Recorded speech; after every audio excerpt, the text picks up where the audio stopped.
जय हिंद दोस्तों, good evening. जैसा कि आप जानते हैं कि मैं जीएस का कुछ क्वेश्चंस लेके आता हूं जो कि सभी कॉम्पिटिटिव एग्ज़ाम के लिए अति महत्वपूर्ण होते हैं। तो चलिए बिना देर किए हम स्टार्ट करते हैं। आज का पहला क्वेश्चन है, हिमाचल प्रदेश में एनटीपीसी की प्रथम जल विद्युत परियोजना कौन सी है। क्वेश्चन है कि हिमाचल प्रदेश में एनटीपीसी की पहली जल विद्युत परियोजना कौन सी है। आंसर, कोल डैम जल विद्युत परियोजना। कौन सी है? कोल डैम जल विद्युत परियोजना, जो कि सतलज नदी पे है। और पूछ देगा कि नाथपा झाकरी जल विद्युत परियोजना किस राज्य में है, तो वो भी हिमाचल प्रदेश में है। रनपुरा जल विद्युत परियोजना किस राज्य में है, ये भी हिमाचल प्रदेश में है। और दोनों जल विद्युत परियोजना, नाथपा झाकरी जल विद्युत परियोजना, रनपुरा जल विद्युत परियोजना, ये दोनों जल विद्युत परियोजना भी सतलज नदी पर ही है। और पूछ देगा चमेरा जल विद्युत परियोजना किस नदी पे है, तो चमेरा जल विद्युत परियोजना भी रावी नदी पर है और ये भी हिमाचल प्रदेश में है। तो एक बार रिकॉल करते हैं, हिमाचल प्रदेश में एनटीपीसी की प्रथम जल विद्युत परियोजना कौन सी है? कोल डैम जल विद्युत परियोजना। कौन सी है? कोल डैम जल विद्युत परियोजना, जो कि सतलज नदी पे है।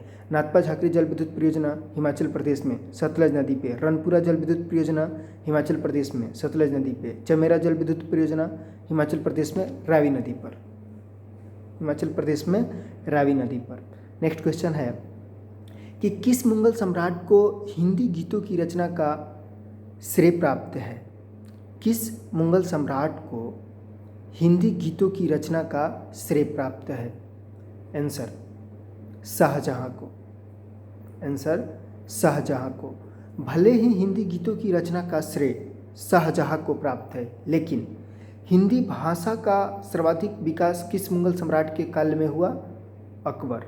क्वेश्चन पूछ देता है कि भले ही हिंदी गीतों की रचना का श्रेय शाहजहां को प्राप्त है, लेकिन हिंदी भाषा का सर्वाधिक विकास किस मुगल सम्राट के समय में हुआ था, तो आंसर हो जाएगा मुगल सम्राट अकबर के समय में हुआ था।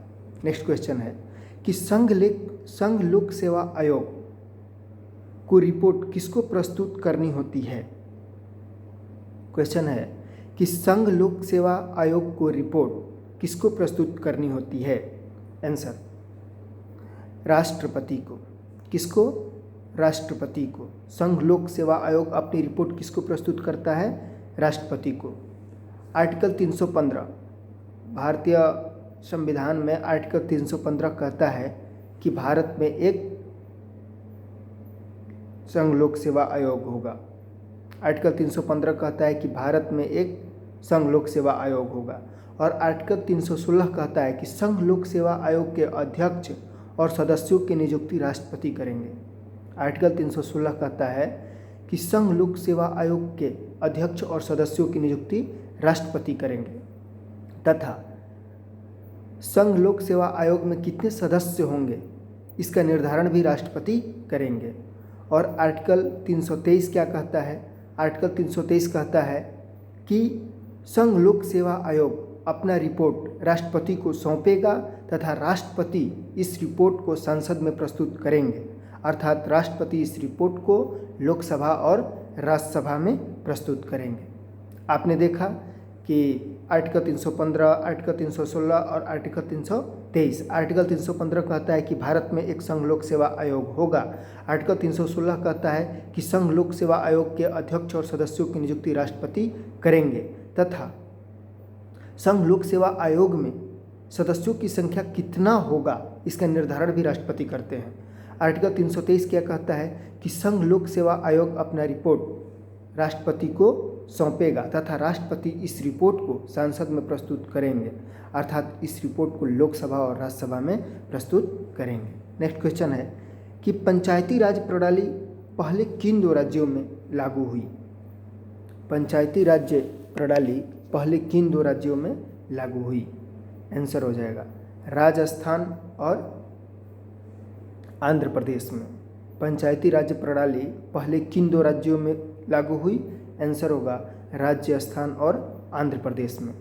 राजस्थान के नागौर डिस्ट्रिक्ट में 2 अक्टूबर 1959 को तथा आंध्र प्रदेश के महबूब नगर में 11 अक्टूबर 1959 को पंचायती राज व्यवस्था लागू हुई थी। नेक्स्ट क्वेश्चन है कि किस पंचवर्षीय योजना के अंतर्गत सरकार ने वह कृषि नीति बनाई जिसने हरित क्रांति को जन्म दिया। क्वेश्चन है कि किस पंचवर्षीय योजना के अंतर्गत सरकार ने वह कृषि नीति बनाई जिसने हरित क्रांति को जन्म दिया। आंसर होगा तृतीय पंचवर्षीय योजना के अंतर्गत। किस योजना के अंतर्गत? तृतीय पंचवर्षीय योजना के अंतर्गत। तृतीय पंचवर्षीय योजना कब आया था? 1961 से 66 ईस्वी में। पूछ देगा प्रथम पंचवर्षीय योजना में किस पे जोर दिया गया? कृषि पे। द्वितीय पंचवर्षीय योजना में किस पे जोर दिया गया? औद्योगिक पे, उद्योगों पे। और तृतीय पंचवर्षीय योजना में किस पे जोर दिया गया? कृषि और उद्योग दोनों पे। पूछेगा भारत में हरित क्रांति का जनक किसे माना जाता है? एम.एस. स्वामीनाथन को। भारत में हरित क्रांति का जनक किसे माना जाता है? एम.एस. स्वामीनाथन को। विश्व में हरित क्रांति का जनक किसे माना जाता है? नॉर्मन बोरलॉग को। विश्व में हरित क्रांति का जनक किसे माना जाता है? नॉर्मन बोरलॉग को। और हरित क्रांति आने से हमारे देश में इसका प्रभाव किस फसलों पे पड़ा? तो हरित क्रांति का प्रभाव हमारे देश में फर्स्ट गेहूं पे पड़ा। गेहूं के उत्पादन में अधिक वृद्धि हुई, उसके बाद चावल के उत्पादन में अधिक वृद्धि हुई। और हरित क्रांति आने से हमारे देश में किस फसल के उत्पादन में कमी आई? मोटे अनाजों के उत्पादन में कमी आई। हरित क्रांति आने से मोटे अनाजों के उत्पादन में कमी आई। नेक्स्ट क्वेश्चन देखते हैं। चतुर्दान किस सिद्धांत से संबंधित है? क्वेश्चन है चतुर्दान किस सिद्धांत से संबंधित है? जैन सिद्धांत से। किस सिद्धांत से? जैन सिद्धांत से। चतुर्दान में 4 प्रकार का दान दिया जाता है। कौन कौन? आहार दान, आश्रम दान, औषधि दान और विद्या दान। आहार दान यानी भोजन दान, आश्रम दान यानी कि आश्रय का दान, रहने के जगह, औषधि दान यानी दवा का दान और विद्या दान यानी शिक्षा का दान दिया जाता है। क्वेश्चन पूछता है कि चतुर्दान किससे संबंधित है? तो चतुर्दान जैन सिद्धांत से संबंधित है। चतुर्दान में 4 प्रकार का दान का उल्लेख किया गया है। आहार दान, आश्रम दान, औषधि दान और शिक्षा दान। आहार यानी भोजन, आश्रम यानी रहने का और औषधि यानी दवा और विद्या यानी शिक्षा का दान। नेक्स्ट क्वेश्चन है भारतीय राष्ट्रीय कांग्रेस के प्रथम मुसलमान अध्यक्ष कौन थे? क्वेश्चन है भारतीय राष्ट्रीय कांग्रेस का प्रथम मुसलमान अध्यक्ष कौन थे? आंसर बदरुद्दीन तैयब जी। कौन थे? बदरुद्दीन तैयब जी। इन्होंने कांग्रेस के मद्रास अधिवेशन में अध्यक्षता किया था। और मद्रास का अधिवेशन कब हुआ था? कांग्रेस का मद्रास में अधिवेशन 1887 ईस्वी में बदरुद्दीन तैयब जी ने कांग्रेस की अध्यक्षता की थी और ये कांग्रेस के प्रथम मुस्लिम अध्यक्ष थे। नेक्स्ट क्वेश्चन है यदि एक तरंग की आवृत्ति बढ़ती है तो इसकी तरंगदैर्घ्य पर क्या प्रभाव पड़ता है? यदि एक तरंग की आवृत्ति बढ़ती है तो इसके तरंगदैर्घ्य पर क्या प्रभाव पड़ता है? तो आवृत्ति बढ़ने से तरंगदैर्घ्य घटता है, क्योंकि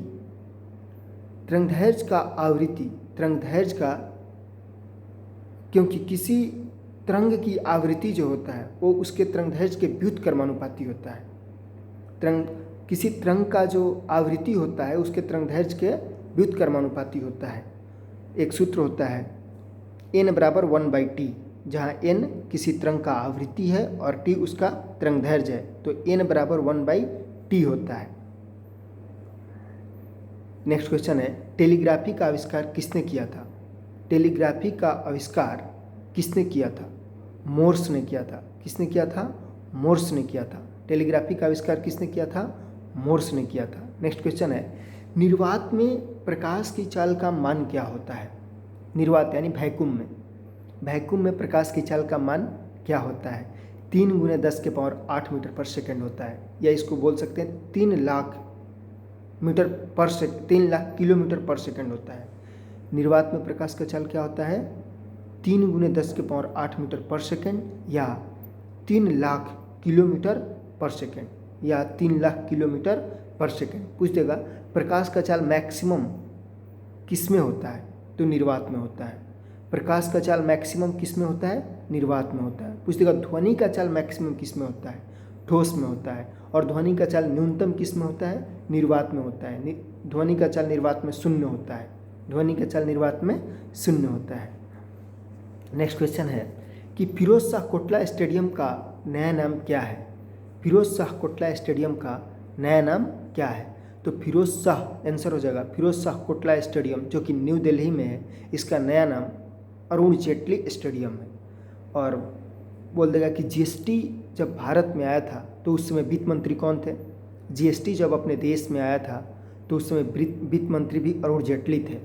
और जीएसटी अपने देश में कब आया था, पूछ देगा कि जीएसटी का शुरुआत भारत में कब हुआ था। 1 जुलाई 2017 को। और जीएसटी का शुरुआत किस समिति के सिफारिश पर हुआ था। विजय केलकर समिति के सिफारिश पर।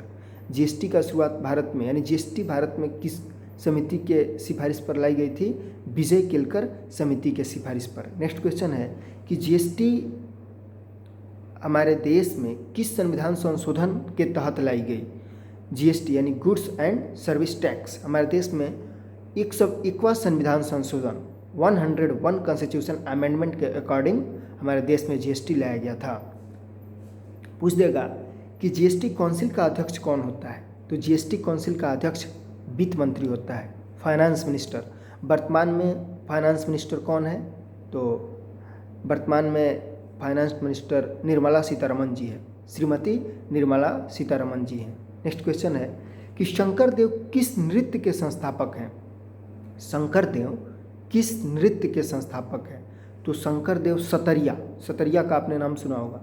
तो शंकरदेव सतरिया नृत्य के संस्थापक हैं। सतरिया जो है असम का क्लासिकल डांस है। सतरिया असम का क्लासिकल डांस है। क्वेश्चन पूछ देगा कि भारत का नवीनतम क्लासिकल डांस कौन है। भारत का नवीनतम क्लासिकल डांस कौन है। तो सतरिया।